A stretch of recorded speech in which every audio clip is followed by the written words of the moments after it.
আপনারা যারা food SI পরীক্ষার ফর্ম ফিল আপ করেছেন তারা অনেক দিন ধরে ভাবছিলেন যে কবে ফুড এসআই পরীক্ষা হবে। শেষ পর্যন্ত পশ্চিমবঙ্গ পাবলিক সার্ভিস কমিশনের তরফ থেকে ফুড এসআই পরীক্ষার অফিসিয়াল ডেট জানিয়ে দেওয়া হয়েছে।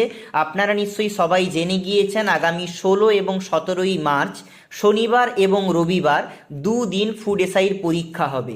প্রচুর ক্যান্ডিডেট এই পরীক্ষায় অ্যাপ্লাই করেছেন, তাই দুদিন ধরে এই পরীক্ষা হবে। এবং আপনারা নিশ্চয়ই জানেন ফুড এসআই পরীক্ষার সিলেবাস রয়েছে জেনারেল স্টাডিজ 50টা প্রশ্ন, অ্যারিথমেটিক বা অঙ্ক থেকে 50টা প্রশ্ন।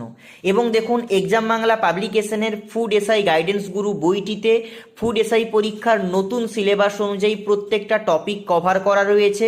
শুধু তাই নয়, এই বইটাতে আপনারা পেয়ে যাবেন পাঁচটা ফ্রি মক টেস্ট। বইটি সম্পাদনা করেছেন কৌশিক রয় স্যার, এই মুহূর্তে সিডিপিও ডব্লিউবিসিএস অফিসার হিসেবে কর্মরত। বইটি অ্যামাজন ফ্লিপকার্টে উপলব্ধ। বেস্ট ডিসকাউন্ট পাওয়ার জন্য